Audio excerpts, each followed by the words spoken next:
Most natural deodorants I've tried either don't work at all, make me smell worse, or have to be reapplied way too often. So I decided to make 2 of my own from scratch and test them out for a week. And honestly, I did not expect these results. I found 2 different recipes and tweaked them to fit what I currently have in my aromatherapy closet. I'm not trying to buy anything new right now. They're both from Karen and Ginny at the Aroma Head Institute. I'm making a green clay deodorant that's modified from this recipe.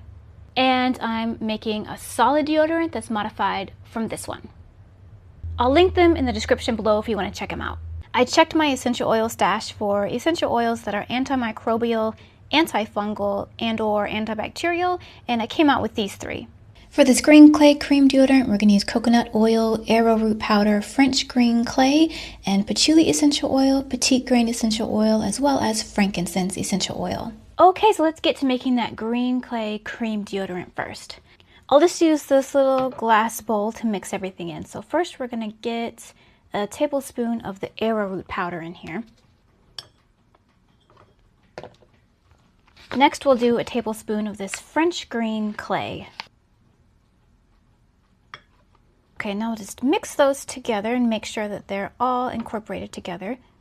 Next we're going to get an ounce of coconut oil, which is about 28.35 grams. So I'm going to set this off to the side here and grab my scale.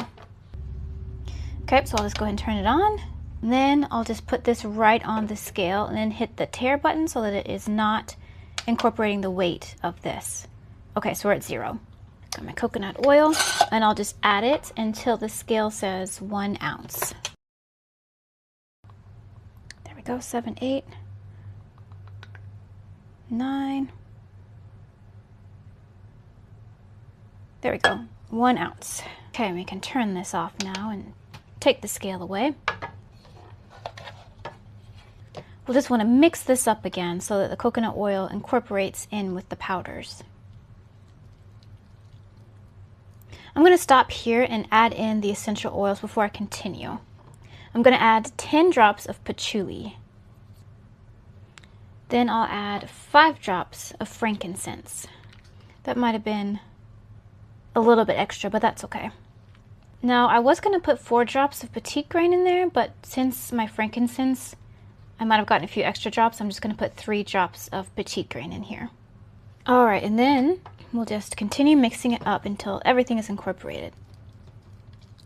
Alright, and here we have our green clay deodorant. Just put it in a little jar here.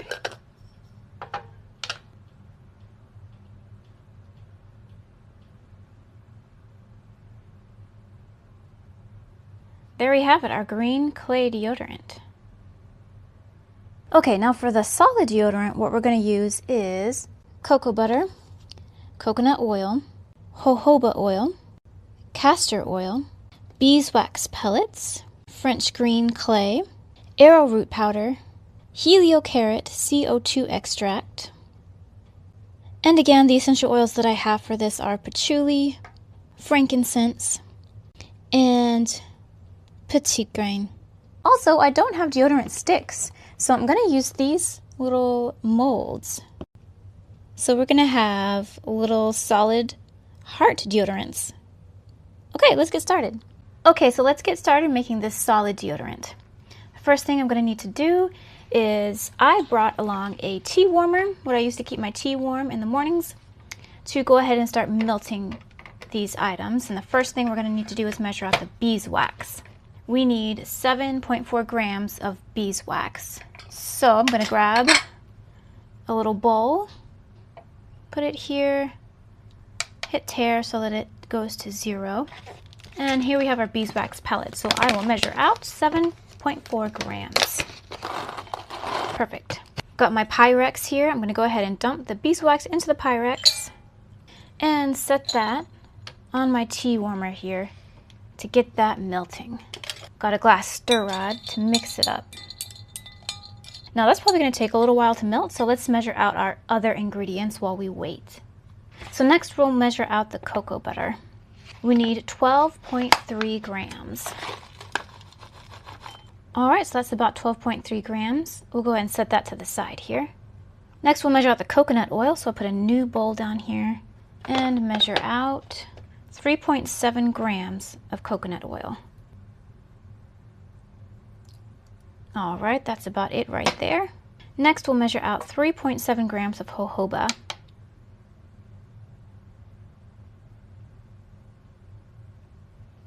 All right, that's done. Since we only need a very small amount of castor oil, I'm just going to add it directly into this jojoba one. So we'll zero out the weight and add in just the smallest amount of castor oil. We need 1.2 grams, so just barely over 1 gram.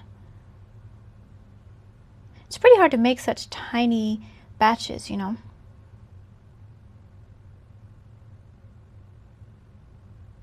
Got my 1.2 grams of castor oil within the jojoba there.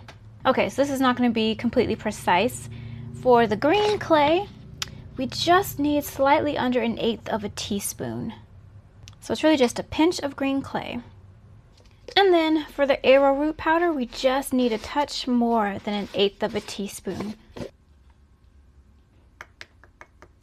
Okay, I'm just mixing those up a little bit so they're all kind of incorporated together. And now we'll just wait for our beeswax to melt.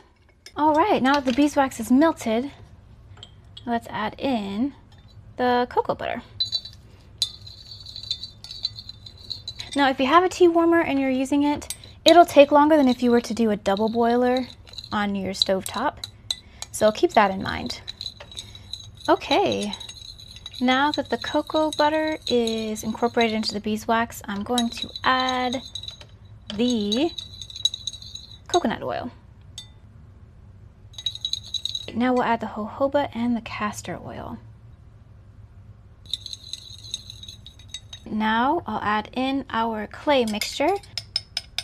Now I'll just stir that up, incorporate that in there. While we wait for everything to melt, I'm just going to go ahead and get the essential oils into this little bowl here so they're all ready.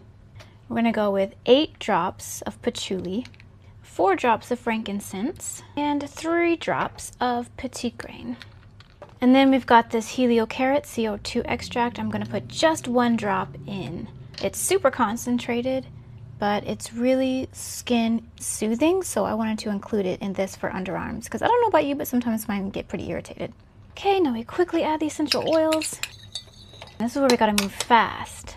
Before it gets all hard, we'll put them into the molds here.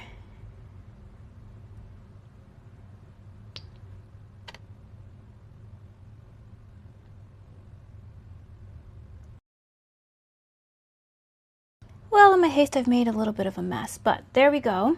I'm gonna pop these in the freezer to get hard, and it shouldn't take very long. I think just maybe 10 minutes or so. So after being in the freezer for about 10 minutes, this is how they popped out.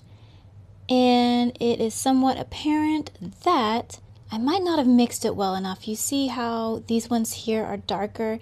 It looks like these two have more of the powders in it, the green clay and the arrowroot powder. So I am not sure how effective this one would be. I think the issue is I tried to make such a small batch because I was trying to be very conservative because I don't have a lot of supplies right now, but I really wanted to try this out. So we will see how it goes. Okay, so I'm going to keep the solid deodorant in this container here. So let's compare how they look on the skin first.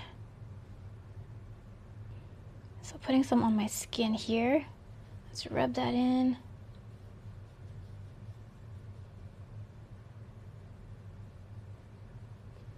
So I can feel the powder.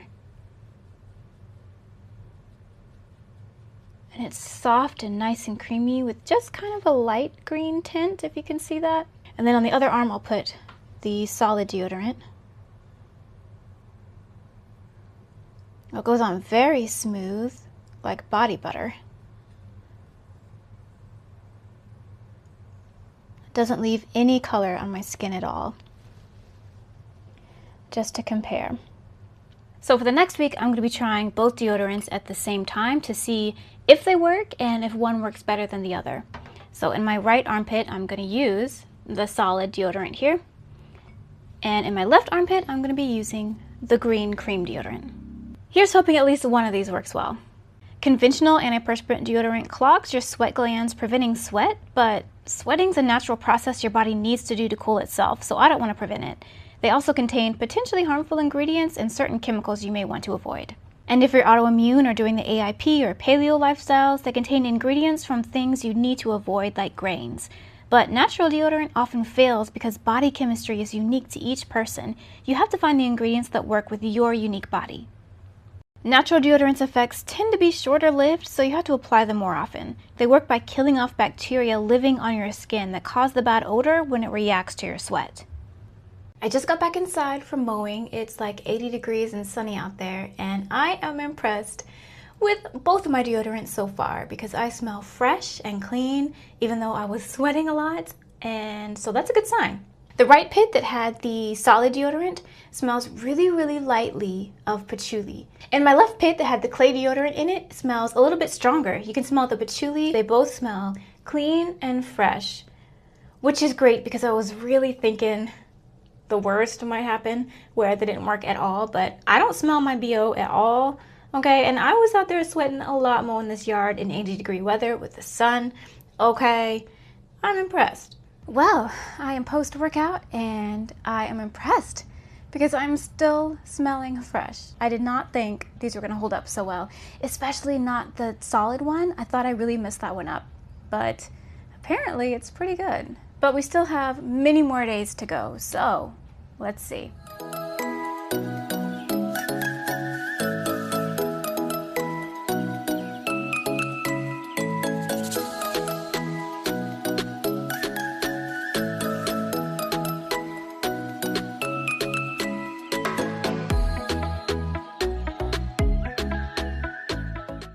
For my last test, I spent the day at the zoo. It was hot and sunny, and I walked for hours and hours, and I wore a polyester shirt. And was traumatized by this T-Rex.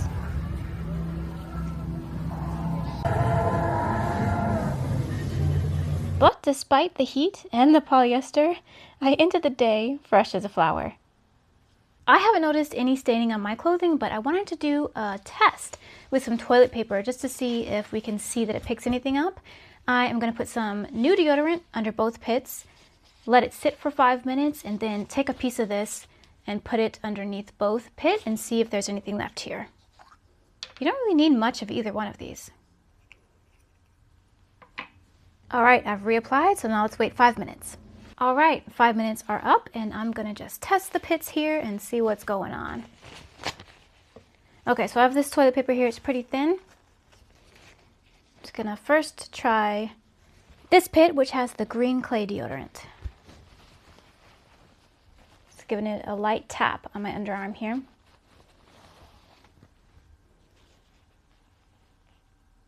I don't know if that's really gonna show up for you guys to see on video. But it didn't really leave much of anything. You can kind of barely see a little bit of a mark where it had touched my underarm, but not hardly anything at all. I expected it to be more than that, so that's cool.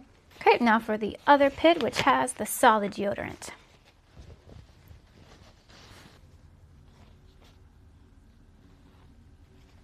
Again, I don't know if you guys can see that. Sorry about that.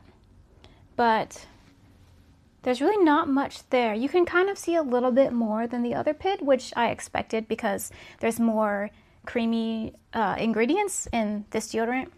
But still, there's really not much there. I would be much more afraid of wearing the solid deodorant with a really great shirt, just in case, you know. But yeah, that's not what I expected. Okay, I did not expect this, but both deodorants performed really, really well across all the tests. I really expected them to fail, especially during the really hot tasks like working out, mowing the lawn, spending that whole day walking around outside. I just thought they would fail during things like that, but they really held up. I feel like the biggest difference between the two is that the green clay helped me stay a little bit more dry, whereas the smooth one was a bit more nourishing to my skin. I didn't actually need to reapply either one of them during the day. If I had to choose between the two, I would choose the green clay deodorant because it has less ingredients, so it's a lot cheaper to make. And I like the powdery feel to it. I like that it keeps me a little bit more dry. The thing I would change is I would probably switch up and use a different combination of essential oils because it did smell a little bit interesting It's not, the smell that I would have chosen if I had a bunch of essential oils in my current stock. I think moving forward with my next batch, if I'm able to, I would love to include Palmarosa. I think that would be a really great one. But again, I didn't really have a choice because I only wanted to use what I had on hand. I didn't want to be buying anything new. So I'm really, really impressed because it worked extremely well. Plus, like, I don't need my pits to be smelling like, roses and rainbows. You know what I mean? Like, if I want to have like a beautiful smell, I'm going to make a perfume. If you're interested in learning more about aromatherapy and essential oils, check out my downloadable books on Gumroad. It's everything you need to start blending and using essential oils safely and confidently. What's your experience with natural deodorants? Have you found one that works, or do you make your own? Let me know in the comments. I'd love to know. Keep living an unpoisoned life, and I'll see you next time.